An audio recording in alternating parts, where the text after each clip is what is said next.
جو फैज साहब की शायरी फलस्तीन के बारे में बहुत बहुत जानदार शायरी, और ऐसी शायरी के जिसके बारे में ये कहा जा सकता है कि फैज साहब की शायरी में से अगर चंद मुंतखब नज़में भी निकाली जाएं तो वो फलस्तीन के बारे में और जो नज़में हैं वो उसमें शामिल हों। और उन्होंने ये मैं सवाल जरा बड़ा करके कर रहा हूँ कि उन्होंने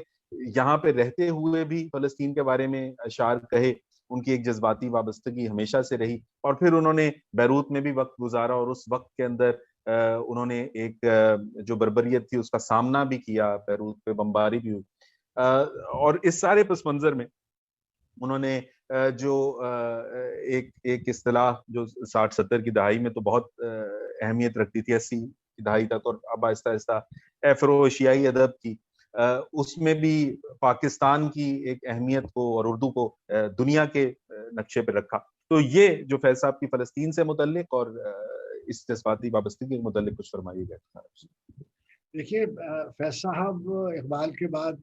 गालिबन सबसे बड़े हमारे शायर भी थे और आफाकी शायर थे। और जब मैं ये कहता हूँ आजकल बहुत से लफ्ज़ जो हैं वो बहुत ही कसरत इस्तेमाल से बेमानी हो गए हैं, लेकिन अगर आप फैज साहब की शायरी पर नज़र डालें और उनकी ज़िंदगी पर नज़र डालें तो आपको अंदाज़ा होगा कि उनको अफ्रीका के मुल्कों के सिलसिले में भी उनकी मोहब्बत, और लातीनी अमेरिका के दोस्तों के बारे में भी, और वियतनाम के बारे में भी, और चीन के बारे में भी, और ईरान के लोगों के बारे में भी, और फिलिस्तीन के लोगों, जहाँ जहाँ भी जुल्म यानी कौमी सतह पर हो रहा हो और तहरीक आज़ादी की जो जिद्दोजहद हो रही थी उसमें हो रहा हो, फैज साहब आपको वाहिद शायर हैं दुनिया के जो आपको हर मंजर में नजर आएंगे। और आपके इल्म में है, अभी आपने जिक्र किया कि अफ्रो एशियन राइटर्स की जो बानी रुकन थे, फैज साहब उसमें शामिल थे। और अंगोला की जो कॉन्फ्रेंस थी उसमें उनको मुत्तफ़िक़ा तौर पर लोटस के लिए मुंतखब किया गया था। अच्छा, अब मैं गुजारिश करूं कि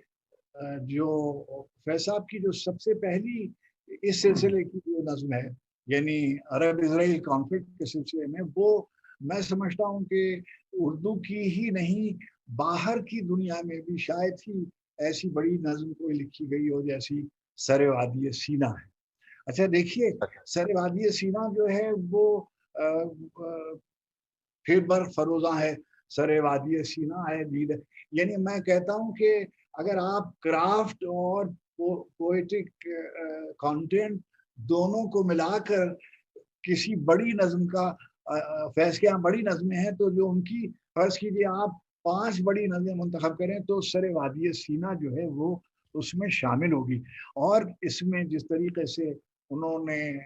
उस मसले को उजागर किया है, और इससे बड़ा यानी इससे बड़ी निस्बत क्या हो सकती है कि उन्होंने अपने एक पूरे मजमूए का नाम रखा सरे वादी सीना। ये एक इंतसाब अपनी जगह, और उनकी वाबस्तगी ऐसी है कि यासिर अरफात जो समझिए न सिर्फ फिलिस्तीन के अपने ज़माने के एक बहुत बड़े इनकलाबी लीडर थे, उन्होंने फैज़ के बारे में जो कुछ लिखा है और कहा है, जब 70वीं सालगिरह मनाई गई तो उस मौके पर फैज़ साहब के बारे में उन्होंने सलाम इनकलाबी के बाद कुछ कलमात लिखे, और उसमें उन्होंने ये कहा कि मुइन बसीसो उनके एक दोस्त थे जो फैज़ साहब के नायब थे लोटस में। जब लोटस को मुंतखब किया गया, आप ये देखिए कि उन्होंने दुनिया में अफ्रो एशियाई मुल्क बहुत से थे, लेकिन मुंतखब किया गया कि ये जो यासिर अरफात जहाँ हैं, यानी बैरूत में उसका दफ्तर कायम किया जाएगा, और बैरूत में रहकर जहाँ हर तरफ एक अजीब व गरीब सूरत अहवाल थी, वहाँ वो भी और कुछ दिनों बेगम फैज साहबा भी वहाँ रही, और कैसी जुल्म की और ज्यादती के वो दिन थे। आपने जिक्र किया महमूद दरवेश का। महमूद दरवेश उन लोगों में थे जो फैज साहब को अपना मुर्शिद समझते थे, और मैं इस वक्त मौका उसका नहीं है, महमूद की जो किताबें सारी अब अंग्रेजी में तर्जुमा हो गई हैं, और ये अभी पिछले दिनों कोई 4-5 साल हुए जो उनके तमाम मजमूए यकजा करके बटरफ्लाई बर्डन के नाम से शाया हुए, और हमारे एक दोस्त हैं अब्दुल्ला उल अज़हरी, उन्होंने भी महमूद की और दूसरे अरब शायरों की शायरी जो फ़िलिस्तीन के बारे में उसको जमा किया। मगर यहाँ हमारा मकसूद क्योंकि उर्दू से मुतल्लिक़ है तो हम उसी पर बात करेंगे। मगर मुन्नू भाई ने महमूद दरवेश की नज़मों के नहायत आला दर्जे के तर्जुमे किए थे। अच्छा, अब आप देखिए कि जी हाँ ये किताब। अच्छा, मैं गुजारिश ये कर रहा था कि क्या सूरत थी फ़िलिस्तीन में जब अच्छा लोगों को ये ख्याल है कि जो लोटस के दिन हैं वो तो बड़े मज़े के दिन होंगे और वो तो बड़ी आसाइशों के दिन होंगे। मैं समझता हूँ कि जितनी परेशानियों और मुश्किलों से यासिर अरफात और उनके रहनुमा गुजर रहे थे, फैज साहब भी उन्हीं ज़हमतों से गुजर रहे थे। ये एक ख़त है जो फैज साहब ने बैरूत, बहुत से ख़त जो मुझे लिखे उसमें से एक ख़त है जो 14 जुलाई को लिखा गया उन्हीं उसी ज़माने में क़याम। कुछ मेरा जिक्र मैं वो जो वहाँ मेरा जिक्र वो मैं निकालता हूँ। यहाँ 2-3 दिन पहले क़यामत सुगरा का समा देख लिया। आपको खबरों से पता चल गया होगा, लेकिन कैब वो मानंद दीदा जो देख रहा होता है उसको ज्यादा पता होता है। दिन भर चारों तरफ से बम और तोपों के धमाके, एम्बुलेंस गाड़ियों का शोर, जख्मियों के लिए खून की अपीलें, कान पड़ी आवाज सुनाई नहीं देती थी। हमारा महल्ला तो खैर महफूज रहा, लेकिन हमारी इमारत के मैनेजर के वालिद और वालिदा दोनों, हमारे ड्राइवर के 3 भांजे और एक चचेदार भाई दूसरे महल्ले में शहीद हो गए। और अब शायद ही कोई फिलिस्तीनी घर ऐसा होगा जहां किसी न किसी अजीज का मातम न बरपा हो। सबका गुमान यही है कि अभी कुछ तो खून जारी रहेगा, खुदा रहम करे। तो मैं लिखा था कि आजकल तबा गैर हाजिर है, लेकिन उकताहट से बचने के लिए कुछ न कुछ बंदियां होती रहती हैं। यूसी साहब और बनी साहब को सलाम नहीं भेजा वगैरह। जहरा का और माजिद का हिसाब दरदिल, मुखलिस फैज, और दूसरे सफ़े पर ये नज़म लिखी हुई है। इश्क अपने कैदियों को आबजौला ले चला, दार की रस्सियों के गुलूबंद गर्दन में पहने हुए गाने वाले हर एक रोज गाते रहे।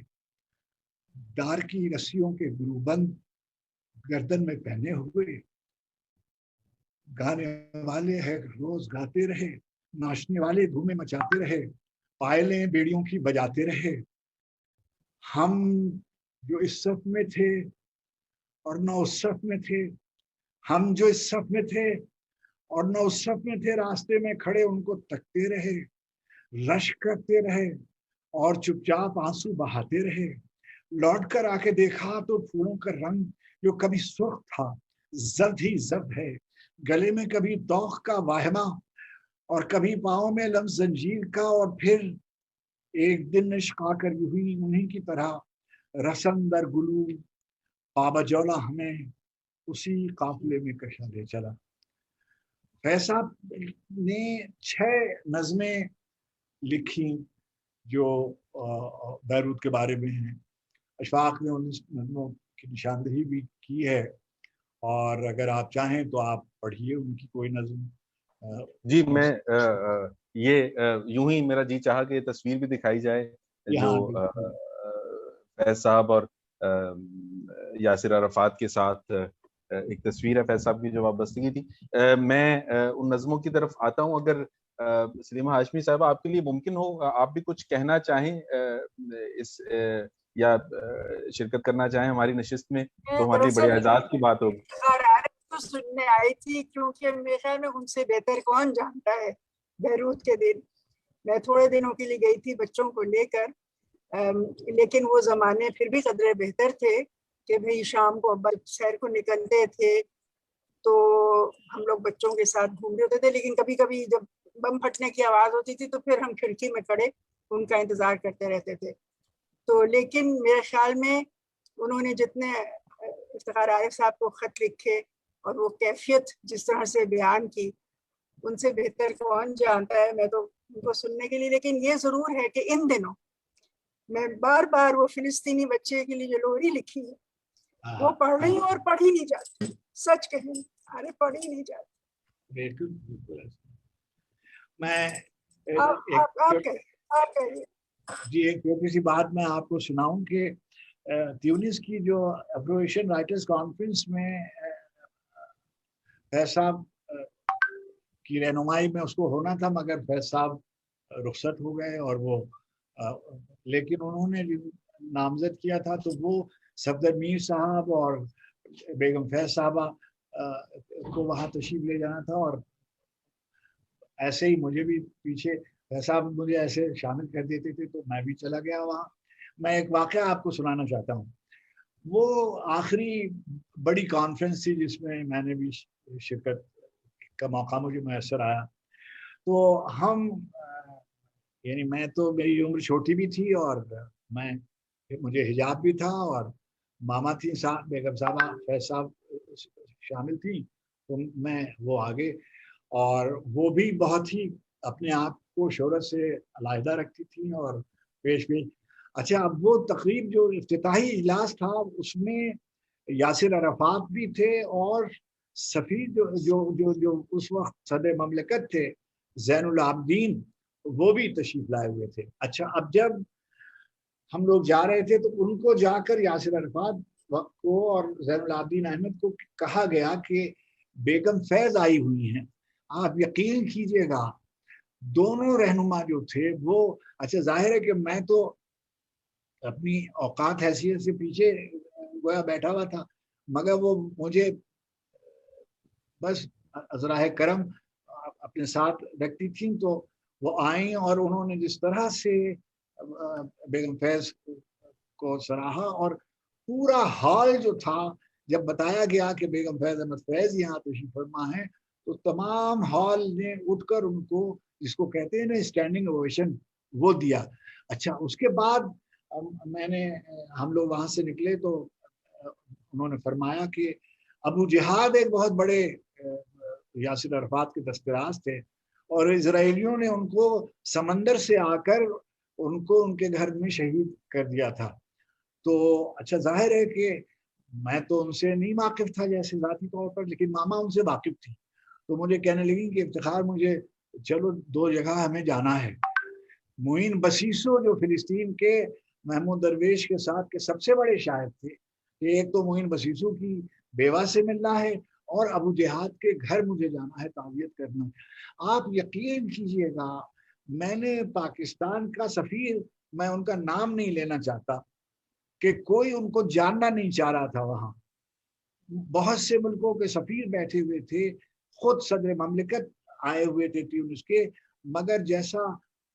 فیض کا، اصل بیگم فیض کا احترام اور تعظیم اور تجلیل کا مطلب دوسرے لفظوں میں فیض کی تجلیل اور تعظیم کے برابر تھا۔ چنانچہ وہ ایک بہت ہی احسان مند قوم ہے، اس نے فیض کی سے بہت محبت کی، اور ظاہر ہے کہ جب فیض صاحب رخصت ہوئے تو آپ کے علم میں ہے کہ جو ہمارے مملکت کے بڑوں سے پہلے یاسر عرفات کا پیغام آیا تھا، جو ان کے سفیر نے مجھے وہاں لندن میں اور یہاں ہماری بہنوں کو فراہم کیا لاہور میں۔ تو وہ بہت، ایک اور بات میں آپ سے کہوں کہ جتنا پیلسٹینین کاز کو کوئی دوسرا شاید نمایاں کر سکتا تھا، کوئی ایسا فورم نہیں ہے جہاں فیض نے پیلسٹینین کاز کو ریپرزینٹ نہ کیا ہو۔ تو یہ ایک ایسی بات ہے جس کا افتخار اور امتیاز ہم کو لینا چاہیے، اور ہم تو لیتے ہیں بالکل۔ اور یہ بات ایسے ہے کہ فیض صاحب کی تمام شاعری میں یہ بات ہے، اور ان اشعار کے بارے میں جو فلسطین کے بارے میں لکھے کہ وہ زندہ ہے۔ اس میں کچھ بدقسمتی بھی کہ وہ ظلم و استبداد بھی آج زندہ ہے، اور فیض صاحب کی شاعری تو اور جہاں کہیں پہ بھی ظلم اور استبداد ہو وہاں پر استعمال کی جاتی رہی ہے۔ جس نظم کا اگر آپ اجازت دیں تو میں ایک جی بہت بہت عنایت ہوگی ضرور، بلکہ میں ڈاکٹر لوزملا بھی سننے کے لیے آ گئی ہیں، موجود ہیں، آپ دیکھ سکتے ہیں، تو بہرحال آپ اپنی گفتگو کا سلسلہ جاری رکھیے۔ یہ ایک جس زمانے میں، اس زمانے میں یہ نظم بہت ایک مشہور ہوئی تھی، یہ جو محمود درویش جو تھے، جس زمانے میں کہیں جانے کا راستہ نہیں تھا فلسطینیوں کو، اور وہ جہاز پر گویا محصور کر دیے گئے تھے، اور سب ایک ایسی بے وطنی کہ کسی دنیا کی کسی سرزمین میں 57 مسلمان ملک ہیں اس وقت، کسی کو توفیق نہیں ہوئی تھی کہ انہیں سہارا دے اور کرے۔ اس وقت انہوں نے یہ نظم لکھی تھی، میں جہاں پر بھی گیا عرض وطن تیری تذلیل کے داغوں کی جلن دل میں لیے، میں جہاں پر بھی گیا عرض وطن تیری تذلیل کی داغوں کی جلن دل میں لیے، تیری حرمت کے چراغوں کی لگن دل میں لیے، تیری الفت تیری یادوں کی کشک ساتھ گئی، تیری نارن شگوفوں کی مہک ساتھ گئی، سارے اندیکھے رفیقوں کا جلو ساتھ رہا، کتنے ہاتھوں سے ہم آغوش میں نہ ہاتھ رہا، سارے اندیکھے رفیقوں کا جلو ساتھ رہا، کتنے ہاتھوں سے ہم آغوش میرا ہاتھ رہا، اور پردیس کی بے مہر گزرگاہوں میں، اجنبی شہر کی بے نام و نشاں راہوں میں، جس زمین پر بھی کھلا میرے لہو کا پرچم، لہلہتا ہے وہاں عرض فلسطین کا علم،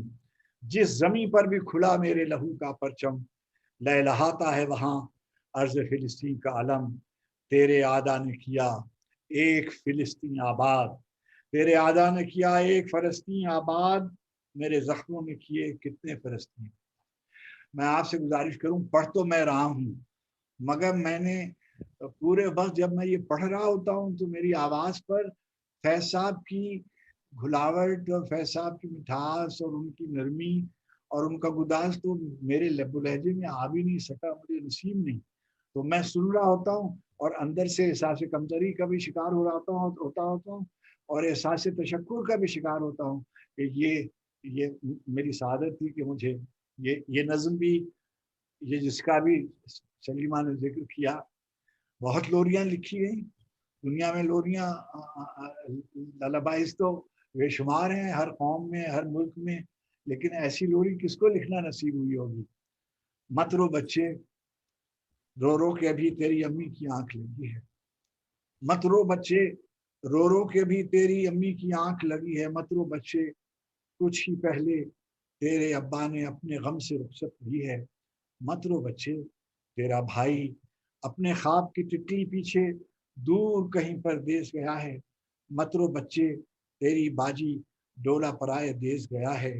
مت رو بچے تیرے آنگن میں مردہ سورج نہلا کے گئے ہیں، مت رو بچے تیرے آنگن میں مردہ سورج نہلا کے گئے ہیں، چندرما دفنا کے گئے ہیں، مت رو بچے امی ابا باجی بھائی چاند اور سورج، تو اگر روئے گا تو یہ سب اور بھی تجھ کو رلوائیں گے، تو جو روئے گا تو یہ سب اور بھی تجھ کو رلوائیں گے، تو مسکائے گا تو شاید سارے ایک دن بھیس بدل کر تجھ سے کھیلنے لوٹ آئیں گے۔ کیا کہنے، یہ بالکل جیسے سلیمہ ہاشمی کہہ رہی تھی کہ اس نظم کو پڑھنا بھی آج کے دنوں میں کتنا دشوار لگتا ہے، اور یہ ایسی اثر انگیز نظم ہے۔ ڈاکٹر لدملا، آپ کچھ کہنا چاہیں گی؟ آپ چونکہ موجود ہیں، ہماری خوش قسمتی کہ آپ نے بھی کچھ اعزاز بخشا کہ آپ بھی آئیں۔ عالم صاحب بہت شکریہ۔ میں تو کافی پہلے سے مطلب وقت سے ہی آئی، لیکن بدقسمتی سے یہ انٹرنیٹ ٹوٹتا رہتا ہے، تو اب بھی اس کا وہ لگتا ہے کہ تھوڑا سا ہوش میں آیا یہ سسٹم اور رابطہ ہو گیا۔ مجھے بہت افسوس ہے کہ میں نے پوری باتیں نہیں سنی، لیکن جو کچھ سنا میں اس قدر متاثر کن ہوئی، یہ میں کہہ سکتی ہوں۔ خیر، ایک تو بات اپنی جگہ پہ جو عارف صاحب نے کہا، اس طرح کی جو نظمیں پڑھی جاتی ہیں تو بالکل رونڈے کھڑے ہو جاتے ہیں، لیکن میرے ساتھ یہ بھی ہے کہ ان میں سے دو ایک نظمیں ایسی ہیں جو میں نے شاید ایک پہلے سامع تھی جو اس نے سنی، نہ صرف میں لیکن ماسکو ریڈیو کی بدولت بہت سارے سامعین نے، کیونکہ فیض صاحب جب فلسطین سے آئے ماسکو تو وہ شاید جس دن وہ ماسکو پہنچے اسی دن ماسکو ریڈیو آئے، اور बिल्कुल आंसू रोकते हुए बताने लगे वो इस हादिसात के, और उन्होंने कहा कि कुछ ताज़ा ताज़ा नज़मीन हैं जो अभी तक छपी नहीं है। तो दो एक नज़म तो उन्होंने ऐसे ही ज़बानी उनको याद थी और एक पर्ची लेकर वो पढ़कर सुनाई। तो ये उसके बाद मुझे याद है कि कितने सारे खतूत हमें मिले पाकिस्तान से, हिंदुस्तान से, मतलब जिन सारे, ये मॉस्को रेडियो की उर्दू सर्विस की बात मैं कह रही हूँ। उस जमाने में मैं मॉस्को रेडियो की उर्दू सर्विस में काम कर रही थी। तो वही फैज साहब जो आए, तो मैंने कहा फैज साहब आप देखिए हमारी खबरें अभी ताज़ा ताज़ा आ रही हैं रेडियो पे, तो बहुत खौफनाक। तो वो आए और वो बिल्कुल वो सारा हाल बताया और ये नज़में पढ़ी। तो इस वजह से जब भी मैं ये नज़में पढ़ती हूँ या सुनती हूँ जो अभी आरिफ साहब ने पढ़कर सुनाए, तो वाकई मुझे वो सब यादें ताज़ा हो गई। और ये वाकई फैज साहब की नज़में जो हैं, ये मेरे ख्याल में ये फ़लस्तीनी अवाम के ट्रेजेडी की एक बेहतरीन रिकॉर्ड है। देखिए खबरें जो अखबारों में लिखी जाती हैं, वो एक दिन एक खबर होगी, दूसरे दिन दूसरी होगी, और फिर तीसरे दिन पहले खबर पहचानी भी नहीं जाएगी, उल्टी लिखी जाएगी। ये सब कुछ होता है, आप जानते हैं। लेकिन मैं अभी तक, ये मेरा पूरा अकीदा है कि अदब और ख़ास तौर से शायरी,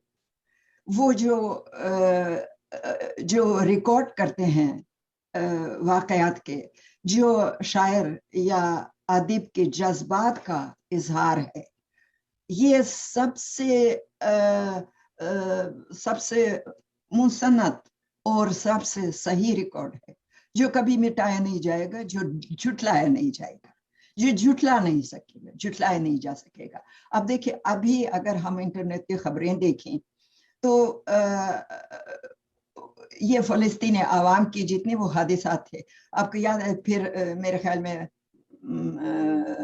82 की बात है ना, सबरा शतीला की ट्रेजेडी जो है। अभी पढ़िए, जो कोई कहता है कि इसराइल का हाथ है, जो कहते हैं कि ये वो फलंगी जो हैं ये उनका काम है, जो कहते हैं कि ये खुद फ़लस्तीनियों का कसूर है, पता नहीं क्या क्या ना लिखा जाता है। लेकिन जब फैज साहब की